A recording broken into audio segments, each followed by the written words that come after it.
स्वयं से decision making power तुम्हारे पास नहीं है और प्रशांत किशोर स्वयं डिसीजन मेकर है। अब ये जो आप बातें कर रहे हैं हाँ। ये टोटली प्रोपेगेंडिक बातें हैं, क्योंकि हर एक नेता अपने आप को प्रभावशाली बताने के लिए सच चीज गिनवाता है महोदय। जो आरजेडी से भाग के आए हैं भरत दिन उनकी बात तो आपको करें। लगता है कि भरत दिन का टिकट भी कर सकता है? अरे यार, तो क्या हो सकता है? बाप रे बाप। क्या नहीं हो सकता है भैया? हम लोग यहाँ पे 3 संभावित प्रत्याशी हैं। तीनों में आपको ही टिकट क्यों मिले? ऐसा क्या आप में खास है? मुझे ही क्यों मिले? स्मोक वगैरह करते हैं आप?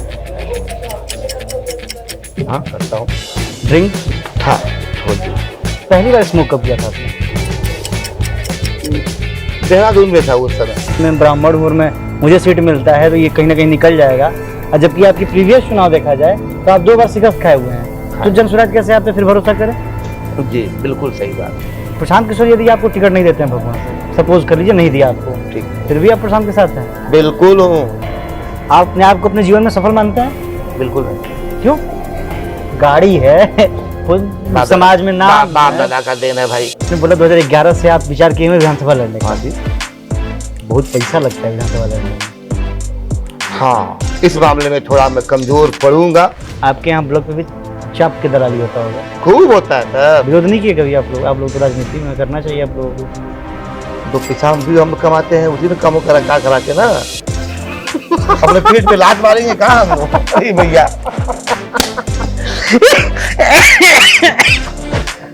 अरे वाह, ये कुछ ज्यादा ही अनफिल्टर्ड हो गया।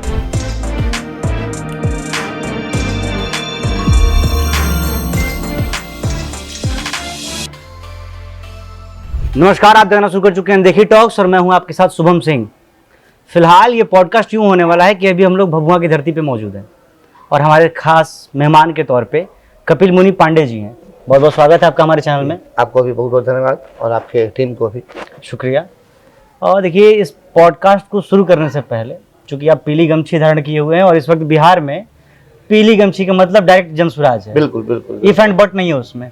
तो थोड़ा सा हम उस सफर के बारे में जानना चाहेंगे कि जिसके वजह से आके हम लोग यहाँ पे इस रिकॉर्ड कर रहे हैं।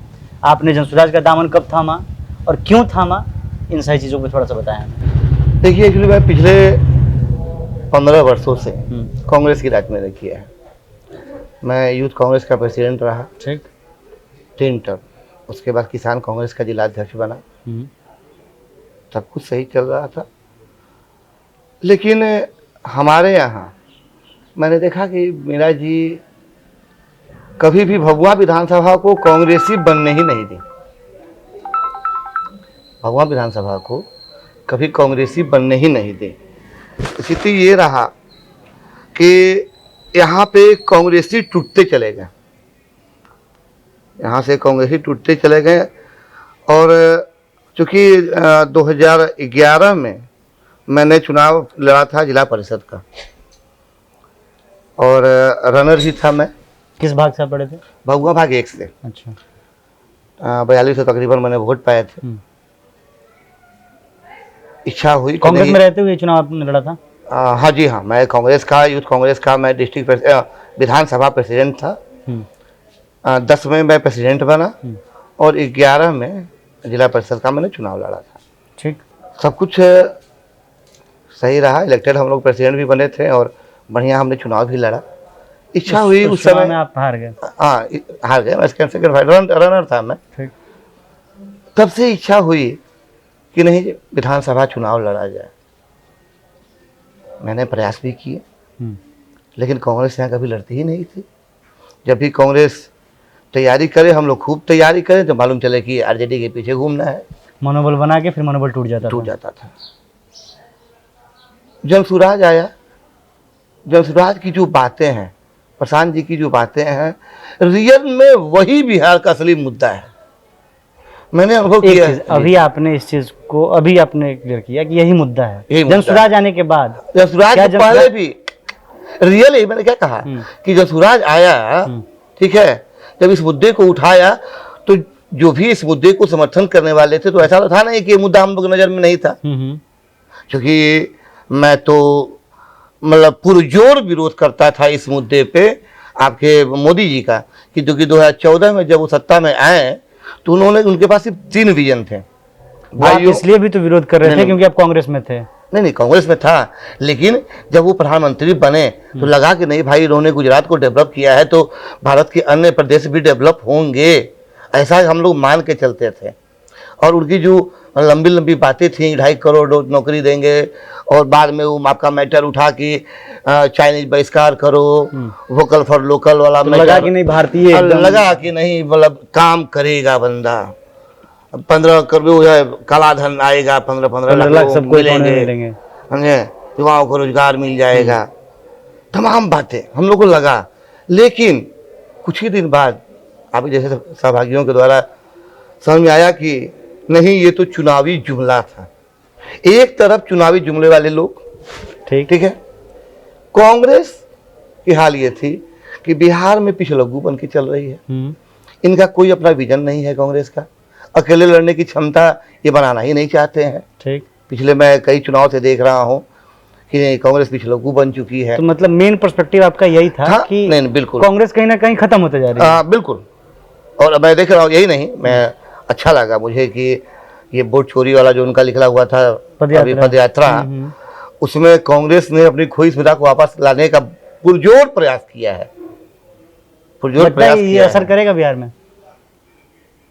बिहार का ये मुद्दा ही नहीं है भाई, बिहार का ये मुद्दा ही नहीं है। लेकिन वो तो दिखा रहे हैं ना बड़े बड़े होर्डिंग के साथ कि जो जिंदा है उसको भी मृत कर दिया देखिए चुनाव आयोग। ऐसी गलतियां हुई हैं, अगर ऐसी गलतियां 4-5% हुई हैं तो उसके लिए समय दिया गया है कि नहीं ठीक है आप इसमें परिवर्तन ला दो। हालांकि इसका मैटर बहुत लंबा है, कब सुप्रीम कोर्ट ने मना किया कि मैं लिस्ट नहीं जारी करूंगा और कब सुप्रीम कोर्ट ने एक्सेप्ट कर लिया कि नहीं ठीक है मैं करूंगा, इस पे बात करेंगे तो बहुत लंबा चला जाएगा। ठीक, ठीक है, जनसुराज आप कैसे ज्वाइन किए, मेन हाँ, की भी बात कर लेते हैं। मेनली जब मुझे लगा कि नहीं कोई बंदा तो आया, 3 साल से मैं जनसुराज को पिछले 3 सालों से फॉलो कर रहा हूँ।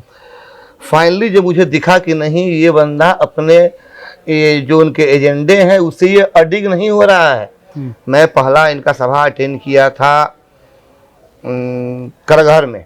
अच्छा, करघर में इनका पहला सभा अटेंड किया था, तो मैंने वहाँ पे हमारे जिला का जेएसपीटी टीम का प्रभारी हैं, मैंने उनसे कहा यार क्या है यार, इनको मैं देख रहा हूँ एक ही भाषण हर जगह इस्तेमाल कर रहे हैं, वही घिसे पिटा लाइन हर जगह, घिसा पिटा लाइन हर जगह। बाद में मुझे समझ में आया कि नहीं भाई असली मुद्दा ही यही है, और जब तक ये असली मुद्दा गांव के हर कोने तक नहीं पहुंच जाएगा लोग नहीं जगेंगे। अच्छा, मान लीजिए और इससे मैं काफी प्रेरित हुआ भाई, क्योंकि जनसुराज से प्रेरित हुआ। हाँ जनसुराज से मैं प्रेरित हुआ, इनके आपको एजेंडों से मैं अपने प्रेरित लिए भी हुआ। तो फिर लगा ना कि भगवान से हम भी दावेदारी कर रहे मैं हैं। बताता हूँ क्यों लगा भाई। चूंकि रोजगार के खोज में ठेकेदारी किया करता था, गोवा में काम किया, केरला में काम किया, आप किया नहीं करवाया लोगों से काम। हाँ मैंने तो मतलब वहाँ मैंने देखा है बिहारियों को मतलब किस नजर से देखी जाती है। आपको बता दूं केरला में दैनिक मजदूरी 1000 रुपए है। वहाँ का लोकल बंदा अगर उसी कंपनी में काम करेगा तो उनको मिनिमम 1000 रुपया पर डे देना है। बट बिहार वाले को नहीं मिलेगा। बिहार वाले को 600 मिलता है यार, हार्डली 600, हार्डली 600 8 घंटा का। बिहारी जो है ना 12-12 घंटा काम करते हैं ताकि हम ज़्यादा पैसा कमाएं, और वो जो वहाँ के जो लोकल है वो 8 घंटे का 1000 पाते हैं यार। डिस्क्रिमिनेशन है दोनों के बीच। अब सोचो कितना अंतर है। इन सब चीज़ों से हम लोग जूझे हुए हैं, झेले हुए हैं। मैं देहरादून में था, मैं MBA कर रहा था, वहाँ जॉब नौकरी भी किया, लेकिन मेरे मित्र ही मुझे अरे बिहारी सुन इधर तरह इसे बिहारी गाली होता। बेंगलोर के जो मित्र थे आपके? हाँ नहीं वही जो देहरादून के लोकल थे या फिर पंजाब वगैरह से थे लोग, तो बात में कहते रहे बिहारी इधर आओ। अच्छे मित्र थे हमारे, हमारी अच्छी दोस्ती है। बिहार वालों के लिए टैग लाइन लग जाता है, बिहारी लाइन लग गया है बिहारी, और कहीं कहीं ये मुझे तो लगता है ये गाली। और इसी मुद्दे को कोई उठाता है तो स्वाभाविक है कि जो भी इस उत्पीड़न से निकला होगा वो वहां जुड़ेगा भाई। तो आपको जनसुराज या फिर प्रशांत किशोर की बातें ज़्यादा अट्रैक्ट की, या फिर आपको ये लगा कि नहीं प्रशांत किशोर अपने बिरादर हैं, चल के सट लिया जाए, थोड़ा कुछ ना कुछ तो होगा ही? सही पूछे तो ये तो ऑन रिकॉर्ड बात कर रहे नहीं कहना चाहिए। मुझे लगता है कि बिरादरीवाद नाम का चीज़ तो प्रशांत किशोर के पास है ही नहीं। वो जातिवाद वाले फैक्टर को नहीं मानते हैं? बंदा मानता ही नहीं। तो बिहार में बिना जातिवाद वाले फैक्टर पे वो सीट डिसाइड कर देंगे, आपको लगता है ऐसा? लगता है। और बिहार से जातिवाद खत्म हो जाएगा, आपको ऐसा लगता है? लगता है। आपको याद होगा कि 14 का चुनाव लोकसभा का, किसी नेता ने, किसी बीजेपी के कार्यकर्ता ने यह नहीं कहा कि आप बीजेपी के नेता को देख के वोट करो। उन सबों ने कहा कि आप मोदी को देख के वोट करो। मेन चेहरा मोदी की जाति अगर देखे तो कितना परसेंट है बिहार में? कुछ नहीं है, लेकिन सीटें गई ना यहाँ से, वो पीएम बने ना। तो हम तो कह रहे हैं कि तुम पीके को देखो, उस बंदे को देखो जिसमें क्वालिटी है। आज 9 स्टेट का जिसने सरकार बनाया है, प्रधानमंत्री जी जिसको स्पेशली जो है फॉरेन से बुलवाते हैं अपने चुनाव की कैंपेनिंग के लिए, उस बंदे में क्वालिटी है। उस बंदे को मैं बीच में काटूंगा। अभी एक मैं इंटरव्यू सुन रहा था, जो सिंगर है, क्या नाम उनका? रितेश पांडे? नहीं, वो सिंह में पवन सिंह। अच्छा, पवन सिंह का मैं इंटरव्यू देख रहा था, बड़ा गर्व से बंदा बोल रहा था कि मुझे कुछ नहीं आता है, लेकिन जो मेरे लिए काम करता है उसे तो आता है। इसमें मतलब क्या गर्व महसूस हो रहा है उनको कि मेरे लिए जो काम करता है। यार तुम करोड़ों दे के तुम बहुत बड़े मतलब एक्सपर्ट को रखो अपने पास, मुझे पता है कि आपके पास पैसे बहुत हैं, आप रख सकते हो, लेकिन स्वयं से डिसीजन मेकिंग पावर तुम्हारे पास नहीं है। और प्रशांत किशोर स्वयं डिसीजन मेकर है, तो इस बंदे में दम तो है भाई। तो भभुआ का डिसीजन मेकर क्या लगता है आपको, क्या होगा डिसीजन भभुआ का? वो तो एक्चुअली हमारे यहाँ कई प्रक्रियाएं हैं। अभी भी जिला कमेटी और प्रखंड कमेटी, नगर कमेटी, सब लोग का आज मीटिंग भी हमारे यहाँ चल रहा है प्रत्याशी चयन का। उसके बाद और भी कार्यक्रम होने वाले हैं। संभावित प्रत्याशी हैं आप लोग यहाँ पे? हम लोग यहाँ पे 3 संभावित प्रत्याशी हैं। तीनों में आपको ही टिकट क्यों मिले, ऐसा क्या आप में खास है?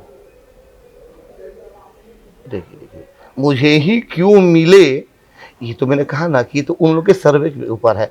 वैसे मैं आपको बता दूं कि यहाँ जो दो प्रत्याशी हैं, कहीं ना कहीं एक नगर अध्यक्ष भी हैं। हाँ, एक नगर से ही जुड़े हुए हैं जी। ठीक है, तो कहीं ना कहीं मैं गांवों से जुड़ा रहा हूँ। मैंने कहा ना कि 2011 से मैं विधानसभा लड़ने की तैयारी में था। स्वाभाविकता जो है मैं गांव घूम रहा हूँ, तो मैं 2011 से कंटिन्यू गांव घूम रहा हूँ। मैंने बताया भभुआ भाग 1 लड़ा, अभी 2020 में 21 में भभुआ भाग 3 मैंने लड़ा, और भभुआ भाग 2 का जो क्षेत्र है, मुझे लगता है कि ये भभुआ का निकटवर्ती क्षेत्र है और मैं यहीं का जन्मा हूँ और राजनीति में आज 15-20 सालों से हूँ, तो स्वाभाविक है कि यहाँ के लोगों से मैं जुड़ा हूँ। इससे जुड़ा आपसे मेरा 2 प्रश्न होगा। हाँ, पहला, आपने 2 चुनाव लड़ा। हाँ, एक भाग 1 से और एक भाग 3 से। अभी पिछले वाला पंचायती राज वाला, उसमें भी आपने जीत हासिल नहीं की? नहीं, बिल्कुल नहीं। आपने रनर अप रहा? जी नहीं, रनर अप नहीं रहा। अच्छा। इसमें तो मुझे बहुत कम वोट आए थे। और कम आया? 27। नहीं, एक्चुअली क्या था कि भभुआ भाग 1 में लड़ा था, ये भभुआ भाग 3 लड़ा था। ठीक, इसमें मुझे 2700 वोट आए थे। ठीक। अब दूसरी चीज कि आप लगातार गाँव घूम रहे हैं, और यहाँ का जो सीट है खासकर भभुआ का, वो कहा जाता है कि पंडित जी के ये सुटेबल है ये वाला सीट। तो कहीं ये भी आपके लिए दिमाग में अगर हो रहा है कि नहीं मैं ब्राह्मण हूँ और मुझे सीट मिलता है तो ये कहीं ना कहीं निकल जाएगा, और जबकि आपकी प्रीवियस चुनाव देखा जाए तो आप 2 बार शिकस्त खाए हुए हैं, तो जनसुराज कैसे आप पे फिर भरोसा करे? जी बिल्कुल सही बात है, बिल्कुल सही बात है। ये तो मैंने नहीं कहा कि नहीं जनसुराज मुझे मतलब यहाँ का ऐसा मान ले कि नहीं मैं बिल्कुल एकदम मेरे अलावा कोई यहाँ जिताऊ नहीं है, लेकिन जो 3 प्रत्याशी हैं उनमें से ज़्यादा मैंने गांव तो घूमे हैं। इसका प्रूफ यह है कि मैं 2 जिला परिषद लड़ा हूँ। कम से कम 14 पंचायतों में मुझे बूथ कमेटी नहीं खोजनी है, मेरे लोग नए नहीं बनाने हैं, वो लोग तब से बने हुए जब से मैं 11 से चुनाव लड़ा। लेकिन वो लोग आपका साथ भी तो नहीं दिए कपिल जी। क्यों नहीं दिए? जिन्होंने दिया उनका वोट सामने है। अच्छा, मतलब जो लोग आपके साथ रहे मुट्ठी भर ही, हाँ, उनका समर्थन आपके साथ अभी भी है? अभी भी है, बिल्कुल है। आप मेरे पास तो काउंटिंग लिस्ट भी है, आप कहें तो कभी दिखा दूं। थोड़ा सा कुछ कमियां रही होंगी मेरे में, लोगों ने मुझे एक्सेप्ट नहीं किया। मुझे आप उठा के देख लेंगे जब आप काउंटिंग लिस्ट, तो यहाँ चूंकि ब्राह्मण के कई प्रत्याशी थे, 4-5 प्रत्याशी थे, तो नहीं होता है कि बहुत ज़्यादा एक ही कास्ट से प्रत्याशी हो जाए तो लोग सही का चयन नहीं कर पाते हैं, घबरा जाते हैं लोग। तो उसमें जो मेरे खुद का समुदाय है आज जो ये फील कर रहा है यार हम लोग कपिल के साथ होते तो कभी चुनाव जीत गया होता, तो अदर टू ब्राह्मण सारे जो मेरे वोट हैं उसमें 250 वोट मुझे सिर्फ ब्राह्मण बूथों पे मुझे मिले हुए हैं। अच्छा। बाकी सारे अदर कास्ट से मिले हुए हैं और ये लोग हमसे पहले भी जुड़े थे, आज भी जुड़े हैं और मैं आपको बता दूं, अगर आप कभी गांव में जाएं तो मालूम चलेगा कि ये लोग मुझसे जुड़े हैं, न कि ये लोग मेरे किसी दल से जुड़े हैं। अच्छा, ये लोग मेरे किसी दल से नहीं तो हैं। अभी आप अपने दल के साथ हैं, तो वो लोग आपके साथ नहीं हैं? मेरे साथ हैं। मैंने कहा दल के साथ नहीं है। मैंने कहा ना कि वो लोग मुझसे जुड़े हुए लोग हैं। मैं अगर कहूं कि नहीं भाई मैं आज से कांग्रेसी हूं तो मेरे साथ लोग कांग्रेसी हैं, मैं आज से जनसुराजी हूं तो मेरे साथ जनसुराज आप जो कहेंगे वो करेंगे। हाँ, मैं उस लेवल पे रिश्तों को मेंटेन करता हूं। बात बताइए, आपने बोला 2011 से आप विचार किए हुए विधानसभा लड़ने का। हाँ जी, बहुत पैसा लगता है विधानसभा लड़ने में। हाँ, इस मामले में थोड़ा मैं कमजोर पड़ूंगा अन्य प्रत्याशियों के तुलना में, लेकिन मुझे लगता है कि जिस लेवल से जनसुराज काम कर रहा है वहाँ पे हर बूथ पे हमारी कमेटी बन चुकी है, हर बूथ पे हमारी कमेटी बन चुकी है और जितने भी हम पदाधिकारी हैं उन कमेटी से वाकिफ भी हैं हम लोग। अच्छा, तो हमें बहुत ज़्यादा परिश्रम नहीं करना है। अगर मैं गाड़ी में तेल भरा के घूम भी न पाऊँ तो मुझे विधानसभा की सोचना ही बेकार है, और उतना के लिए तो मैं कभी भी सक्षम हूँ। अब वो जो पैसे बांट के चुनाव जीत तो लड़ने नहीं है। अच्छा। और कमेटी मेरी बन चुकी है। विधानसभा में तो पैसा मैटर नहीं करे। कह रहे हैं कि कमेटी हमारी बन चुकी है, कमेटी हमारी बनी हुई है, सब लोग लगा हुआ है, और तेल भरा के गाड़ी से 2-4-5 गाड़ी से घूमने में उतना मैं सक्षम हूँ। ठीक, रुपये नहीं बांट सकता। अब खासकर अगर भभुआ विधानसभा की बात की जाए तो आपको यहाँ पे क्या क्या लगता है कि आपके हिसाब से क्या क्या कमियां और खामियां हैं? क्या मतलब किस टाइप की कमियां, किस टाइप की खामी आप जानना चाहते हैं? जैसे बहुत सारे क्षेत्र हो सकते हैं, चाहे वो ग्रामीण परिवेश हो, हाँ, शहर का बिल्कुल, परिवेश बिल्कुल, हो, बिल्कुल, बिल्कुल, शिक्षा का स्तर हो, रोजगार का जी, स्तर हो। बिल्कुल बिल्कुल बिल्कुल बिल्कुल सही, आपका सवाल बिल्कुल सही है। देखिए, सबसे पहली चीज़ की यहाँ की भौगोलिक स्थिति डिफरेंट है। एक रामपुर प्रखंड है, भभुआ प्रखंड। रामपुर प्रखंड थोड़े पहाड़ी इलाकों से सटा है, ठीक, तो हालांकि जो करमचट डैम बना है उससे लोगों को फ़ायदा हुआ है। मैंने एक मुद्दा उठाया था इसको पहले भी और आपके सामने भी कह रहा हूँ कि वहाँ कुछ ऐसे इलाके हैं जहाँ नहर का पानी नहीं पहुँच पाता, तो मेरी प्रायोरिटी है कि मैं वहाँ लिफ्ट डैम बनवाऊँगा, सॉरी वो लिफ्ट कैनाल बनवाऊँगा। ठीक है, जैसे आप वाटर लिफ्ट करके जा सके। हाँ, जैसे कि आप देखे होंगे चेरिया में बना हुआ है कि वाटर लिफ्ट किया वहाँ से दुर्गावती नदी से और किसानों को दिया, तो मैं लिफ्ट कर कैनाल बनवाऊँगा। क्योंकि अभी हमारा जो है प्राथमिकता हम क्या दे रहे हैं कि आप नगदी फसल की खेती करो। हम नगदी फसल की खेती करने वाले को मनरेगा से जोड़ेंगे। ये तो आप जनसुराज की बातें कर रहे हैं। मैं कह रहा हूँ ना भैया, तो आखिर जो हमारी क्षमता होगी उसे आपने 2011 से सोचा हुआ है महोदय कि मुझे विधानसभा लड़ना है। उस समय समस्याएं अलग थी, उस समय समस्याएं अलग थी, आज समस्याएं अलग है। जब जिस समय से मैं राजनीति कर रहा हूँ उस समय वो एक मुद्दा हुआ करता था, करमचट डैम जो हुआ करता था, एक मुद्दा हुआ करता था कि कब बनेगा, कौन बनवाएगा, किसके शासनकाल में बनेगा, वो मुद्दा था। आज वो बन चुका है, उसके बावजूद भी वहां के किसानों को पानी नहीं मिल रहा है। ये अब नया मेरा मुद्दा है। अच्छा, ठीक है। अब शिक्षा की स्तर की बात मैंने किसानों की बात कर ले एक बार, चेक डैम बनवाऊंगा। चेक डैम बनवाना बहुत जरूरी है। अच्छा, किसानों आप के लिए एक चीज कह रहे हैं कि बनवाऊंगा, लेकिन आपकी पार्टी की जो फॉर्मेलिटीज हैं, पार्टी की बिना इजाजत के आप एक पत्ता भी नहीं ला सकते, तो आप कैसे बनवाएंगे? जी, क्योंकि आपके जितने भी संभावित प्रत्याशी हैं वो सिर्फ 5 बातें कर रहे हैं जो पार्टी ने दिया हुआ है। जी, उसमें एक बातें ऐसी भी हैं कि आप नगदी फसल की खेती करो, किसान चाहे मनरेगा से जोड़ के लोग। तो वो एक अपने आप में बहुत बड़ा हम दे रहे हैं चीज। उसके लिए अगर हम कह दें कि किसान आप खेती करो और हम पानी की व्यवस्था ना करें तो ये तो एक बेईमानी हो जाएगी किसानों के साथ। तो ये दोनों हमको साथ लेके चलना है। मैंने कहा ना कि चेक डैम बनवाऊंगा, लिफ्ट कैनाल बनवाऊंगा। अगर मैं चुनाव लड़ा, जीता, मेरी सरकार सत्ता में रही, तो मैं हर उस संभव प्रयास करूंगा कि यहाँ पे जितने भी पीएचसी हैं, प्राथमिक हेल्थ जो है स्वास्थ्य केंद्र है, कम से कम हर स्वास्थ्य केंद्र पर एक एम्बुलेंस हो, एक लेडीज डॉक्टर हो। ये सब सुनिश्चित कराने की मैं प्रयास करूंगा। ये जो आप बातें कर रहे हैं ये टोटली प्रोपेगेंडिक बातें हैं, क्योंकि हर एक नेता अपने आप को प्रभावशाली बताने के लिए सही चीज गिनवाता है महोदय। अगर इसी से मेरा आपसे एक जुड़ा सवाल होगा, आप ये बताइए कितने उप स्वास्थ्य केंद्रों का आपने अभी तक निरीक्षण किया है अपने विधानसभा में? लगभग जहां जाता हूं तो देख ही जाता है। दिखना और निरीक्षण करना दोनों में अंतर है ना? निरीक्षण नहीं किया हूँ, दिखता है, दिखता है। क्या ऑब्जर्व किया? उससे क्या आपने ऑब्जर्व किया? दिखता है कि कभी कभी जा रहा हूँ रास्ते में दिख गया कि नहीं पीछे का गेट खुला हुआ है, घूमते हुए चला गया तो वहाँ कोई नहीं है, कोई डॉक्टर ही नहीं है वहाँ पे। डॉक्टर आते हैं, आएंगे सर, 1 घंटा में आ जाएंगे, ऐसी ऐसी बातें होती है। वहाँ कोई लेडी तो डॉक्टर आप नहीं सुन है, के बस आ जाते क्या हैं। करेंगे? तब तो आप एक्टिव राजनेता कैसे हुए? कर क्या सकते हैं उसमें हमने कई बार सीएस को कॉल कर सकते कई बार बात किया है, डीएम साहब से आवेदन देके आप शिकायत कर सकते हैं कि बताइए स्वास्थ्य केंद्र का ये हमने कई बार बात किया है। अभी एक कल का रिसेंट मैंने बता दूं आपको, हमारे यहाँ स्कूल में चापाकल खराब हो गया है।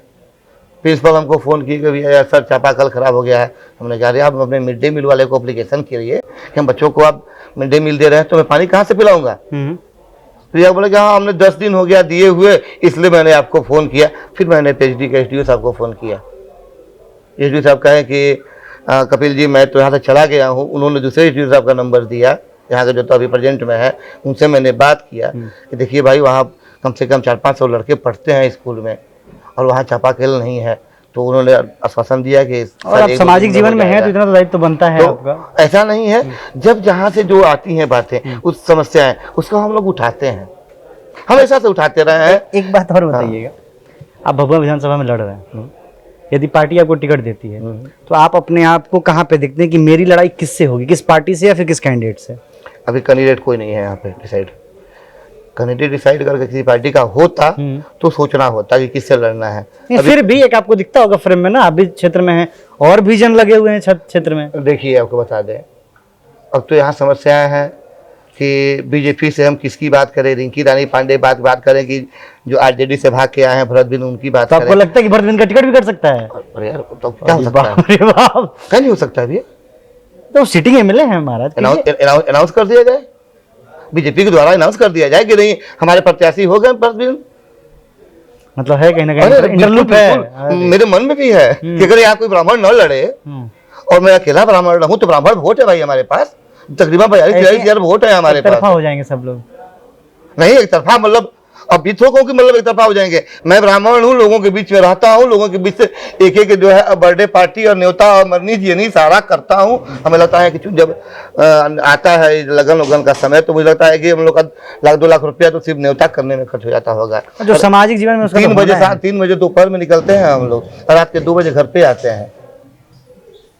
अच्छा एक बात बताइए, आज के टाइम पे राजनीति करना या फिर चुनाव लड़ना कितना मुश्किल का काम? बहुत मुश्किल का काम है। अगर मैं आज पहली बार राजनीति में आता तो मेरी औकात नहीं थी विधानसभा लड़ने की। तो तैयारी आप कर रहे थे? बिल्कुल, फाइनेंशियल स्ट्रांग हो रहे थे? नहीं, फाइनेंशियल स्ट्रांग नहीं हो रहा था, लोगों के बीच में पॉपुलर हो रहा था, लोगों से मैं मिल रहा था। मैं बताऊं, भाग एक लड़ा, फिर भाग 3 लड़ा। मैं भाग 1 का प्रतीक्षा कर सकता था कि जब जनरल होगा तो मैं लड़ता, लेकिन भाग 3 में लड़ा। मात्र एक बहाना था, चलो इसी बहाने इंटैक्ट तो होंगे लोगों से, मिलेंगे जुड़ेंगे तो लोगों से। रिजल्ट चाहे कुछ भी हो देखा जाएगा, हमारा काम ही है लोगों से जुड़ना, गांव-गांव घूमना, मिलना। आज हमारा ब्राह्मण समाज के लोग आज लोग कहते हैं कि बड़ा हम लोग से गलती हुई, अगर हम लोग जो है आपको वोट किए होते। पछतावा? हाँ पछताता है लोग, तो लल्लू पटेल नहीं आप होते। अच्छा, भाग 3 से तो वही जिला पार्षद लल्लू पटेल जी जीते हुए हैं, अच्छा वोट पाए हैं लल्लू पटेल।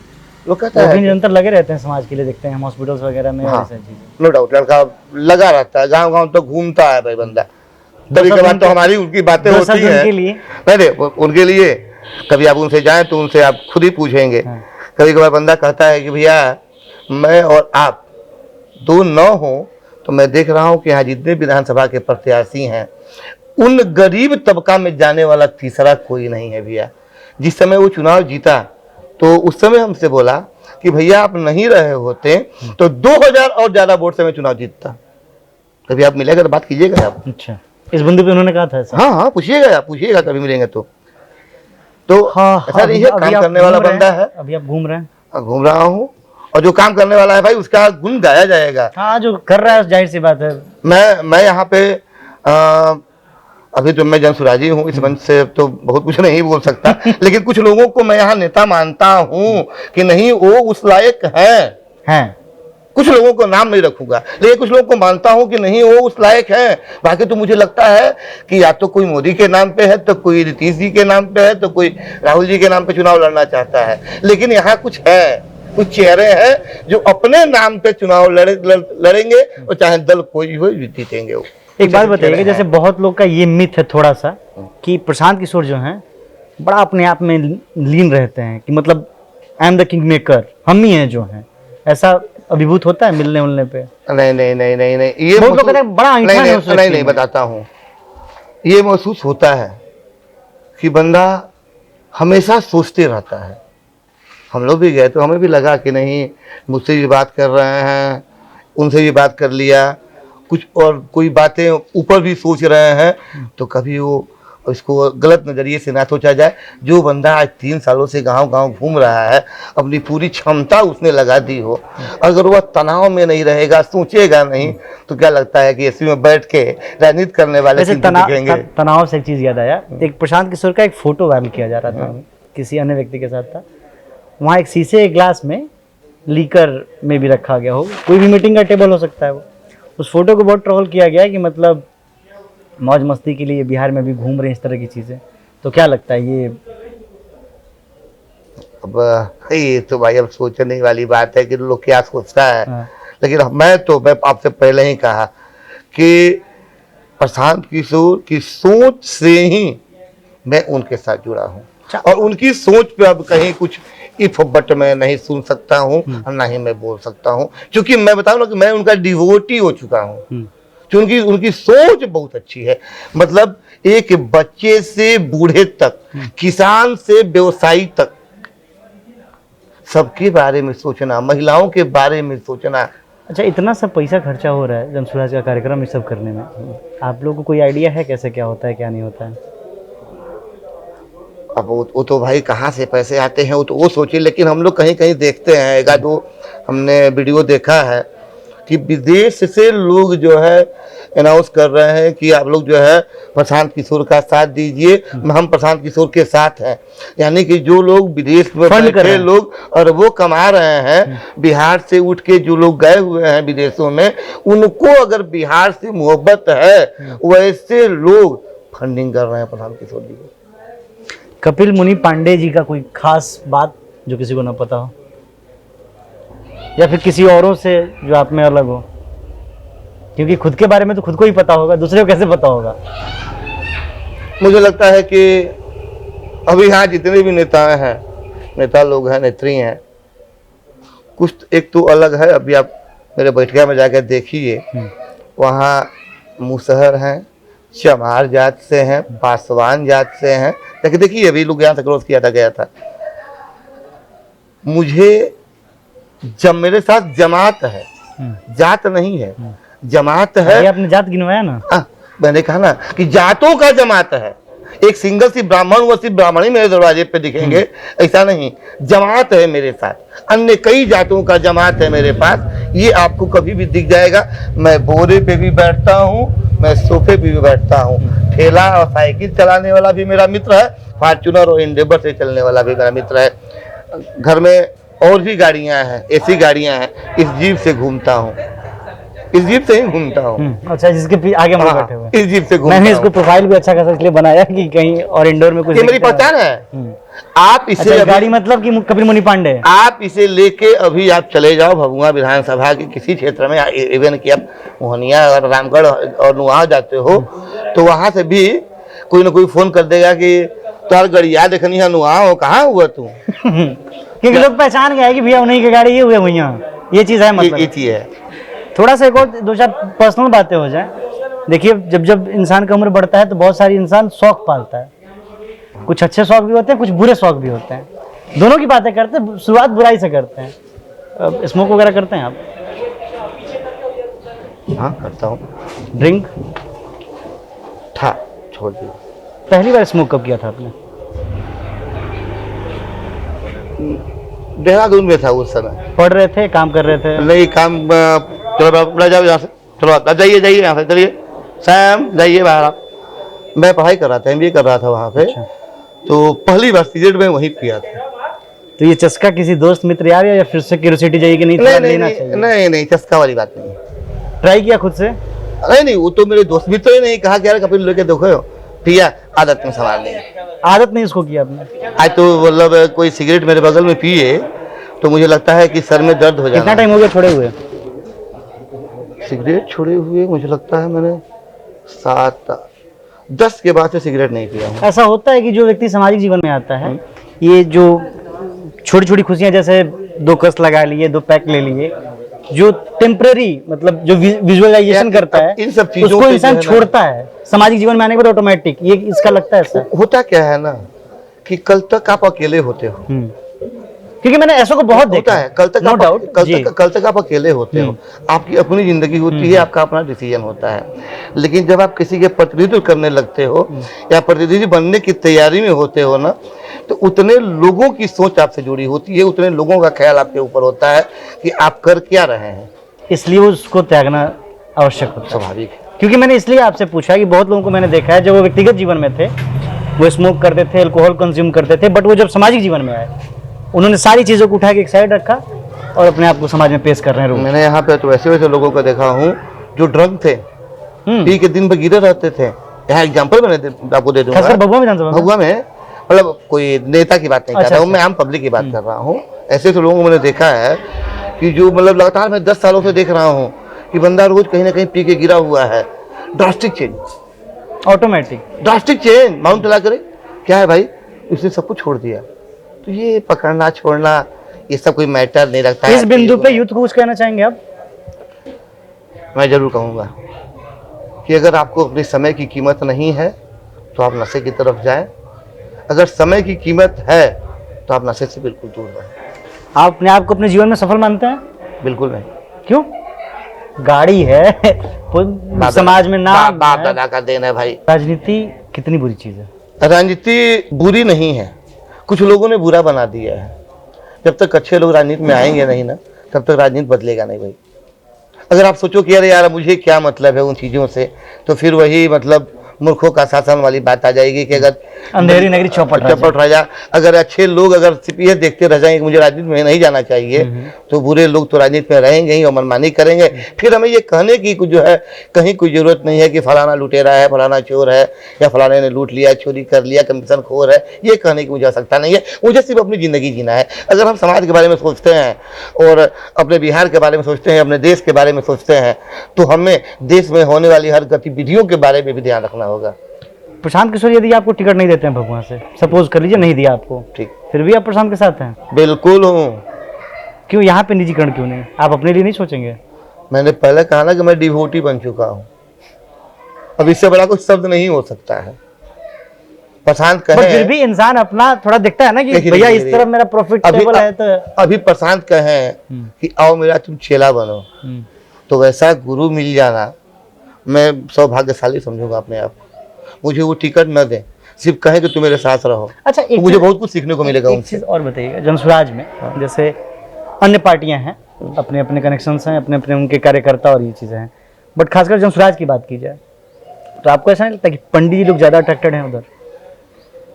जस्ट बिकॉज कि प्रशांत किशोर भी पंडित। हाँ, इसे आप कह सकते हैं, लेकिन मैं आपको एक बात बता दूं कि जब भी कहीं भी आप देखेंगे जब परिवर्तन की लहर होगी ना, तो ब्राह्मणों का योगदान बहुत ज्यादा होगा। अगर ब्राह्मणों का योगदान बीजेपी के साथ नहीं होता, ब्राह्मण कांग्रेस से बंधे रह गए होते, तो आज बीजेपी सत्ता में नहीं आती। बट आज भी बहुत सारे ऐसे ब्राह्मण हैं जो कांग्रेसवादी हैं, प्योर एकदम, आज भी वो कांग्रेस को वोट देते हैं। बिल्कुल है, मैं वो विचारधारा वाले हैं। मैं कांग्रेस छोड़ा तो बीजेपी में भी जा सकता था, लेकिन मुझे क्या पसंद आया कि प्रशांत बिहार की विकास की बात कर रहे हैं, बिहारियों के विकास की बात कर रहे हैं, और साथ ही साथ गांधी और अंबेडकर की विचारधाराओं की बात कर रहे हैं। तो क्या दिक्कत है? मैं कांग्रेस में था तो गांधी अंबेडकर की बात करता था, स्वराज में हूँ तो गांधी अंबेडकर की बात कर रहा हूँ। मैं कहाँ से गोडसे की बात करने वालों में से हूँ? मैं सावरकर की बात कहाँ करने वालों में से हूँ? दिल जला यानी कांग्रेस से? क्योंकि जनसुराज तो दिल जलो की पार्टी है। नहीं, इसे कहना गलत है। दिल नहीं जला, दिल यहाँ जला कि कांग्रेस एक तो यहाँ आरजेडी की पीछे लगू रही, दूसरी चीजें कि कांग्रेस अभी देश लेवल पे जो बातें होनी चाहिए उस बातों को आप ला रहे हैं बिहार विधानसभा चुनाव में। बिहार विधानसभा चुनाव में अगर आप आते हैं और कहते हैं कि मैं आरक्षण को लिमिट को खत्म करूंगा, तो हमारे जैसा आदमी कभी पसंद नहीं करेगा। हम कहते हैं कि आरक्षण खत्म करो या ना करो, बढ़ाओ, सब 100% आरक्षण दे दो। क्यों दे दो 100%? यार मैंने कहा ना कि मैंने क्या कहा आपको, तो अभी मेरी बात अब नहीं सुने। तो उन्होंने कहा कि मैं आरक्षण को समाप्त करूंगा, आरक्षण को मतलब लिमिट को समाप्त करूंगा, बढ़ाऊंगा। उन्होंने ये क्यों नहीं कहा कि यहाँ के बच्चों को पढ़ाऊंगा, यहाँ के लोगों को रोजगार दूंगा। पढ़ लिख जाएंगे तो झंडा कौन ढोएगा? आप नहीं देख रहे हैं कितना तेज देश बदल रहा है? देश का बिहार बदल रहा है कि नहीं बड़ा, ये बिहार मैटर करता है। देखिए, अगर हम टेक्नोलॉजी की बात करें तो आजकल झंडा ढोने की जरूरत ही नहीं है। सही कहो ना, तो आपको क्या लगता है कि हम जैसे कुछ जनसुराजी मिलके और प्रशांत की बातों को पहुंचा रहे हैं क्या लोगों के पास? उनके पास आज जैसे पूरी लोग पहुंचा व्यवस्थित रहे हैं, टीम मीडिया पहुंचा रही है, पूरी लोग व्यवस्थित टीम पहुंचा है, रहे हैं। बिल्कुल। अगर ये कल नहीं, आज ये नहीं होता तो क्या इतनी आसानी से हम अपनी बातों को ट्रांसफर कर पाते थे? बिल्कुल नहीं। तो आज टेक्नोलॉजी है, यह समय बहुत जल्दी आने वाला है कि आप घर में रह के वोटिंग करेंगे। ई वोटिंग चालू भी तो हो गया है, चालू भी हो गया है, बताइए आप। और बिहार ही तो पहला अब राज्य आप बताएं कि जब ई वोटिंग स्टार्ट हो गया, मीडिया और सोशल मीडिया इतना हावी हो गया, तो झंडा आजकल ढोता कौन है? झंडा अभी ढोने लगातार इतने फुटेज आ रहे हैं पटना से, राहुल गांधी के कार्यक्रम में झंडा ढोआ तो रहा है। वो तो सभाएं चल रही है ना, वो तो जब हमें जब दिखाना होगा कि नहीं हमारे साथ कितने लोग जुड़े हैं, हम अपनी सभाओं में जो है झंडा लेकर हम लोग भी देते हैं, जनसुराज करते हैं। एक सच्चाई उसमें तो बताइए, करेंगे, करेंगे। जनसुराज की सच्चाई बताइएगा आप। जो जितने भी जनसभाएं होते हैं जनसुराज की, खासकर प्रशांत किशोर की, उसमें भीड़ कैसे आती है? गाँव से जाके लेके आते हैं हम लोग, गाँव से जाके लेके आते हैं, गाड़ियां बेचते हैं। झूठ बोल के क्यों लाते हैं आप लोग? झूठ कौन बोलता है? बहुत सारे मैंने सभाओं में रिपोर्टिंग किया हुआ है। चलिए मैंने आपको लोग बहुत सारी बातें करते हैं। चलिए मैंने अभी करघर के सभा में, करघर में सभा हुई थी और उसी कुछ दिन पहले मैंने ज्वाइन किया था। मुझे बहुत उत्साह था कि नहीं उनके सभा में मैं अपने लोगों को लेके जाऊंगा। मैं आपको गांव का नाम गिरा देता हूँ, आप चले जाइए। ये पर्सपेक्टिव मैं आप पे क्लेम नहीं कर रहा हूँ, मैं पूरे जनसुराज की बात कर रहा हूँ। मैं बता रहा हूँ, मैं स्वयं से अपनी बात बता रहा हूँ। इसको आप एक बार बता दूं आपको, पता करें इसे। मैं 5-6-7 गाँवों से मैं लोगों को लेके गया था। अब उसी जाके उस गांव में जाके पता करें कि यहाँ के लोग करघर गए थे, क्या वहां से कोई प्रलोभन दिया गया? तब क्या कह के ले गए थे कपिल जी? अरे प्रशांत किशोर जी हैं, इनकी ये एजेंडे हैं, ऐसी इनकी बातें हैं, आप लोग चलें और सामने से उन्हें सुने। मैं क्या कह रहा हूँ नहीं सुनना है, आप उन्हें सुने, आपको उन्हें सुनने का मौका मिला है, आप हमारे साथ चलें। सब लोग बोले कि नहीं उन्हें सुनने के लिए हम चलेंगे। एग्जैक्ट यही मतलब आपका बस आप चाहे पता करें। नहीं मैं आपसे पूछना एग्जैक्टली करघर वाले में मैंने ग्राउंड रिपोर्टिंग किया था और कुछ ऐसे वृद्धजन हमें मिले थे जिनको ये आस दे के बुलाया गया था उस जनसभा में कि उनका डालमिया का जो था वहां पे डेयरी में, उसमें पेमेंट फंसा हुआ है। किसी के पति मर गए हैं, किसी के बाप मर गए हैं, और वो उस पैसे को मतलब रिकवरी के तौर पे लेने के लिए एक प्रलोभन के तौर पे वो भीड़ आई। नहीं और उसमें सब 60+ थे। नहीं, मैं बता दूंगा आपको। कुछ ऐसे भी हैं, कुछ ऐसे क्या हैं कि मैं देखा गांव में जाने के बाद औरतों को जब कहा जाए कि क्या आप भी चलने को तैयार हैं, तो मैं बता दूं मर्दों से ज्यादा औरतें जाने को तैयार थी। अब क्या है, कुछ तो उन्हें समझने जा रही हैं, कुछ घूमने भी जा रही हैं, उन्हें देखने जा रही हैं। सभी उन्हें प्रशांत किशोर, हाँ सभी उन्हें समझने ही नहीं जा रहे हैं।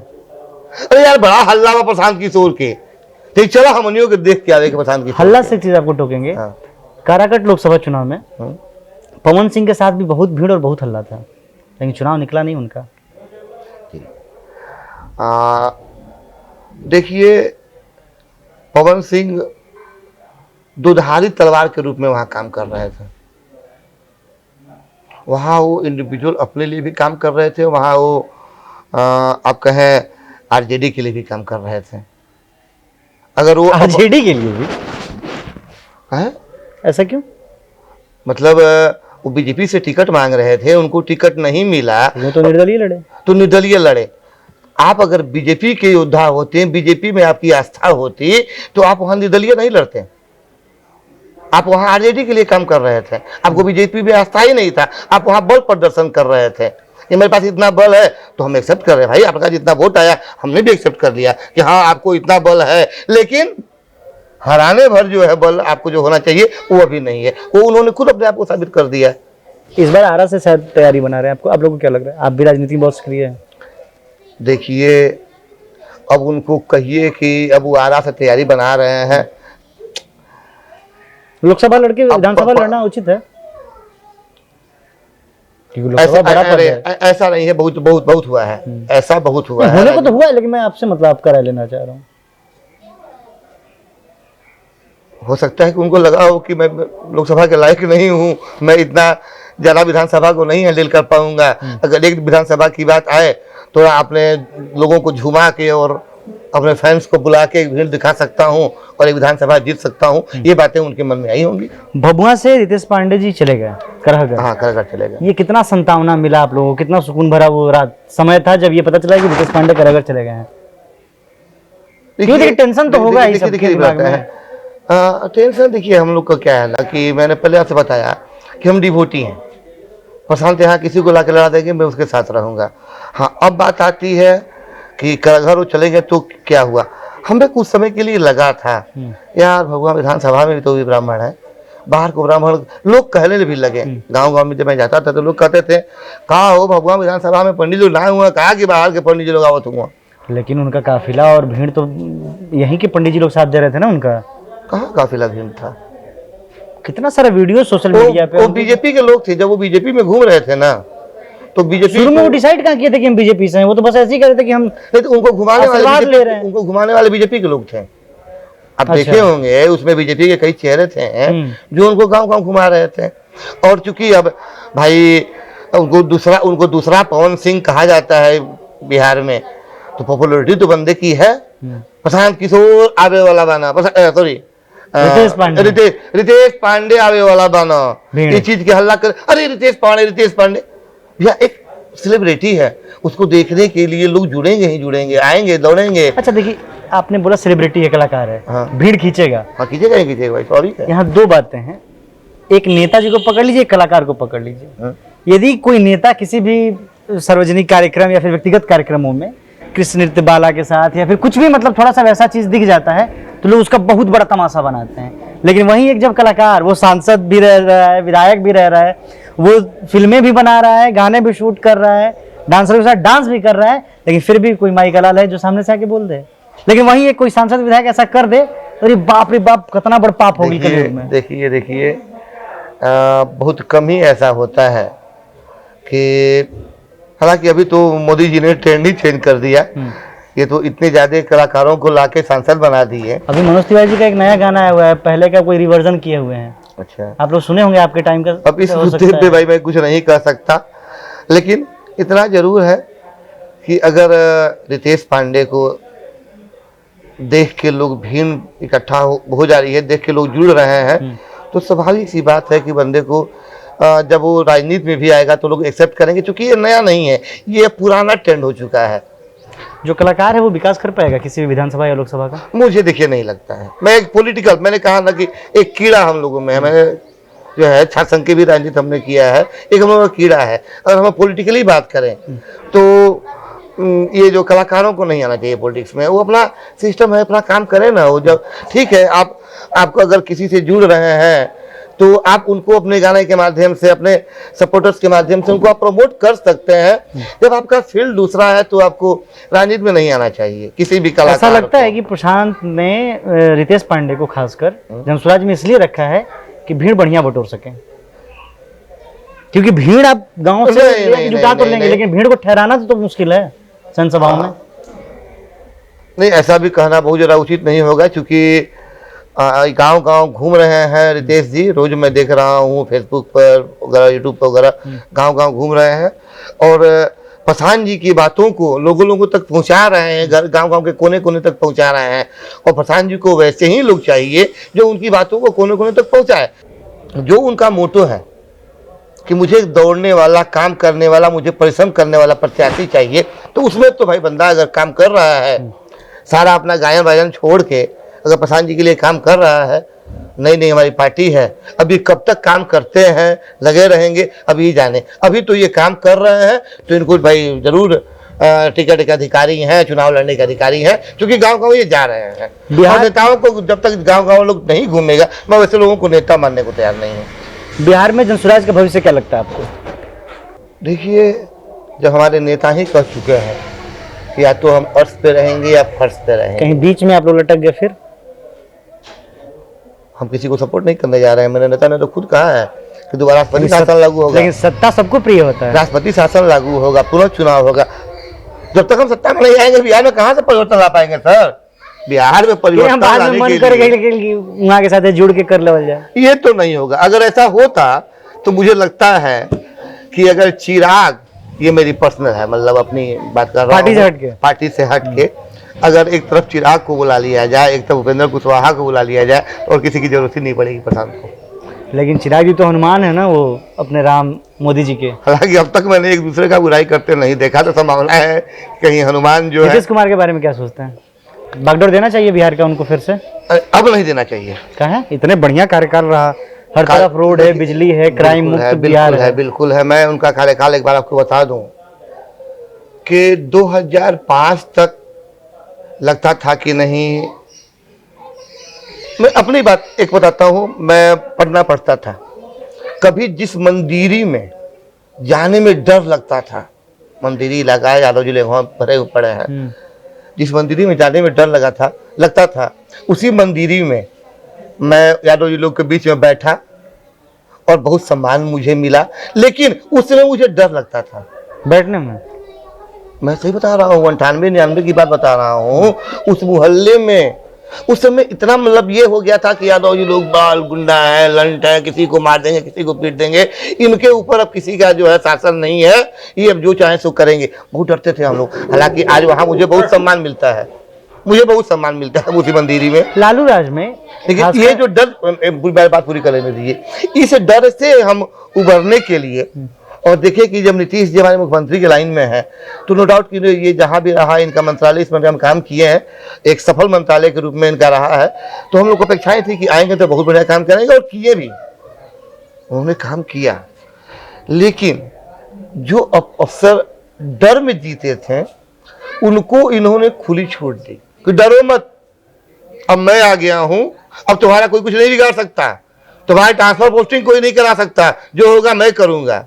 स्थिति ये हो गई कि वो इतने निडर हो गए कि अब वो नीतीश जी की ही सुनने को तैयार नहीं है। अफसरशाही इतनी हावी हो गई है, तो हमने दोनों राज देख लिया। आपने अफसरों का भी बात किया, आपके यहाँ ब्लॉक पे भी चाप के दलाली होता होगा? खूब होता है सर, जिले के हर ब्लॉक पे होता है। कमीशन सिस्टम बंधा हुआ है, सबका बंधा हुआ है, नहीं दोगे दोबारा काम करने नहीं दिया जाएगा। विरोध नहीं किए कभी आप लोग? आप लोग तो राजनीति में, करना चाहिए आप लोगों को। दो पैसा हम भी हम कमाते हैं, उसी तो काम करा के ना अपने पेट पे लात मारेंगे कहाँ हम लोग? अरे भैया अरे वाह, ये कुछ ज्यादा अनफिल्टर्ड हो गया। अब जो भी हो भाई, आखिर हम लोग को भी इसी सिस्टम पर रखकर 2 रुपए कमाना है, जीवन विरोध नहीं करेंगे। अरे का कर भैया, हो सकेला कि हमने के विरोध कर जाते हैं, हम लोग मिलजुल के हरा दिए हैं, जहाँ हमने के इतना प्रभाव में बाना जाया जो लोग ना। और ये भैया के अधिकारी जन कहीं चाहिए तन कर लिया। हाँ, वो तो लोकल भी पिछड़ा हमने के जन या चुनाव भई रहे हैं, ओकरा में लोकल भी पिछड़ा विधानसभा चुनाव, लेकिन विरोध तो करना चाहिए, होता है। मैं बता दूं कि हम लोग कई बार ऐसा हुआ है कि किसी बंदे के काम को लेकर ब्लॉक में गए, वो 15 दिनों से दौड़ रहा है, 20 दिनों से 3 महीना से दौड़ रहा है, और ना ही उसे डायरेक्ट किसी कंसर्न डिपार्टमेंट से, कंसर्न पर्सन से मुलाकात हो पाती थी, ना ही उसका काम होता था। अब हम लोग जाते हैं, का दिक्कत है, कमवा का ना होता भैया, हो जाए भैया, इतना प्रभाव होता है वहाँ। हाँ, बात सुनता है, लोग सुनता है। बहुत लोग तो अपनी बातें कह भी नहीं पाते हैं। बहुत लोग मैं देखा हूँ, गांव गिराव से जो लोग आते हैं, अनपढ़ टाइप के लोग, वो खुद ही दलालों को जो है न्योता देते हैं, ये भैया 100-200 रुपया ले ला, हमारा कमवा करा दो। आप, ये कैमूर जिले का धड़कन है भगवान, आए दिन शूट आउट होता है यहाँ पे, गोलीबारी सब तो बहुत चावल दाल जैसा है, नॉर्मल चीज़ है यहाँ पे, जब जिसको मन करता है उसको मार देता है। ये सब लगता है कभी बंद होगा यहाँ पे? नहीं, उतना तो नहीं है, पहले से बहुत कम हुआ है। अब ये जो 112 वाला आ गया ना, सब ना, सबको ठंडा किए हुए है। उन सबों के पास जानते हैं, मेरे ऐसा आदमी है ना, अगर सत्ता में हमारी पार्टी आ जाए तो मैं 112 वालों को जो है मतलब इनाम दूंगा कि उन लोगों के चलते आज समाज जो है ज्यादा सुरक्षित है। इनके पास एक आर्म्स नहीं होते हैं 112 वालों के पास, लेकिन पुलिस का जो डर है वो पब्लिक में है, वो वर्दी का गर्माहट होता है, वो है। और ये वाकई 15 से 20 मिनट में ये कहीं भी पहुंच जाते हैं। लेकिन अब मैं देख रहा हूँ कि 112 वालों से अब थाना कहती है कि अपने से लोग करता है, खड़ा कर देगा गाड़ी, लगेगा गाड़ी चेक करने। 112 वाला काम गाड़ी चेक करना है, तो ट्रैफिक पुलिस का काम है, वो सब ट्रैफिक पुलिस का काम है, गाड़ी चेक करना तुम्हारा काम है, लेकिन लोग कर देता है। मैं कई जगह मैंने पाया है, मैंने शाम के थाना में सब्जियों तो ले जाएगा एकदम।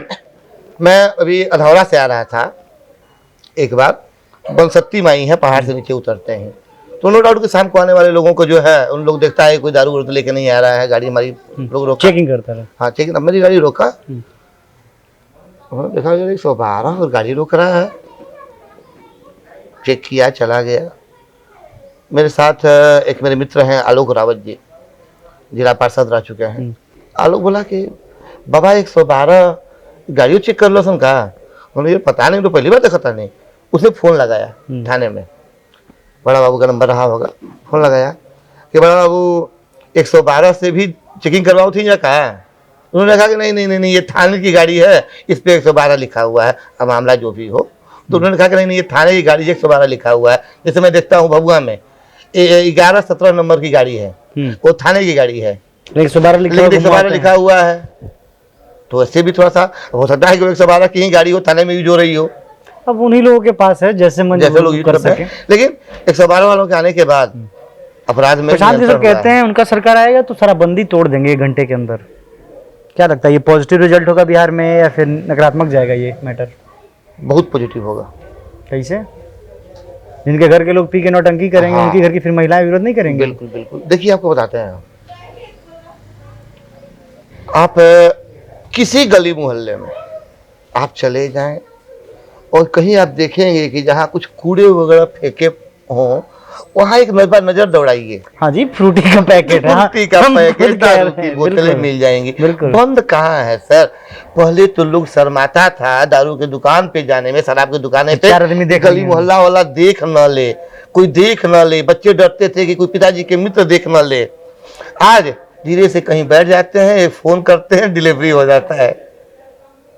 कहीं बैठ के फोन करो, बंदे पहुंचा देते हैं, कहीं जाने की जरूरत नहीं है। तब तो ये तो बढ़िया सिस्टम है। क्या चालू करना है? डर भी है, पी भी रहा है पीने वाला, रेवेन्यू तो नहीं मिल रहा है ना हमारे पास। जानते हैं लोग फाइन काट ही रहा है ना लोग। जानते हैं क्या है हमारे यहाँ स्थिति क्या हो गया है कि आप अनुमान आप तो देखिएगा, मैं एग्जैक्ट आंकड़ा तो नहीं बता सकता, लेकिन मुझे लगभग है कि आइडिया है कि 50 से 60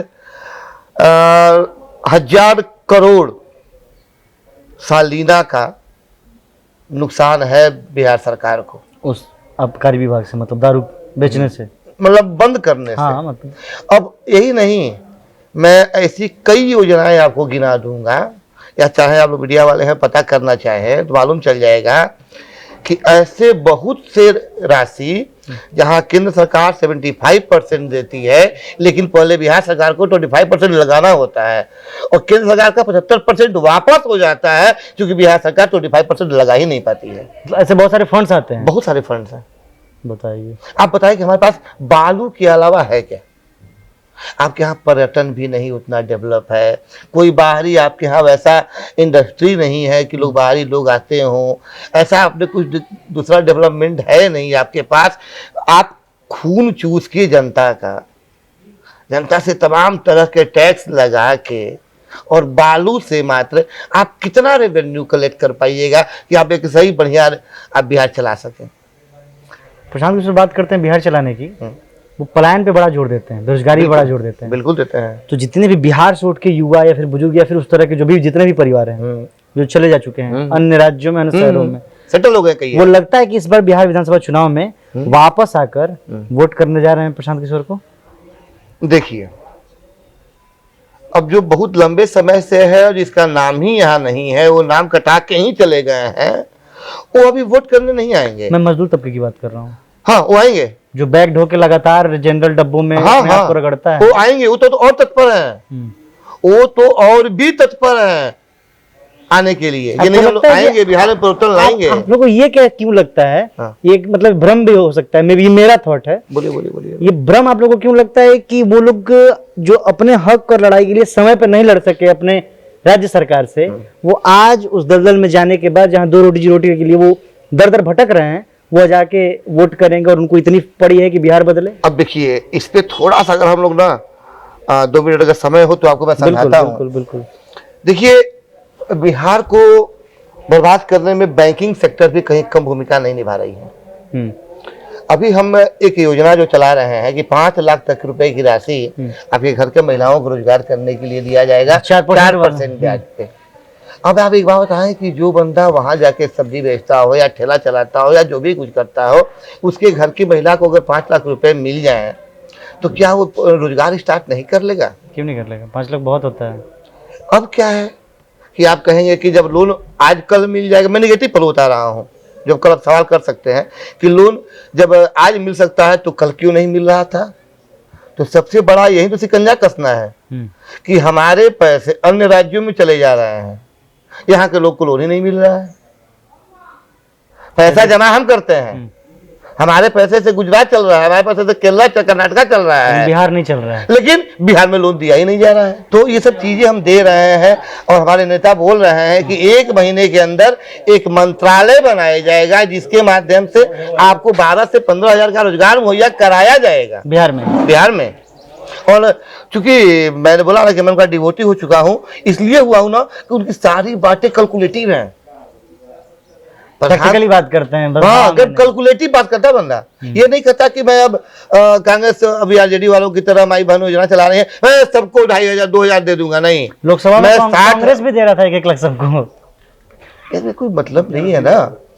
ये कोई मतलब बिना कैलकुलेटिव अगर आप आइडिया दीजिएगा तो कौन बिलीव करेगा आप पे?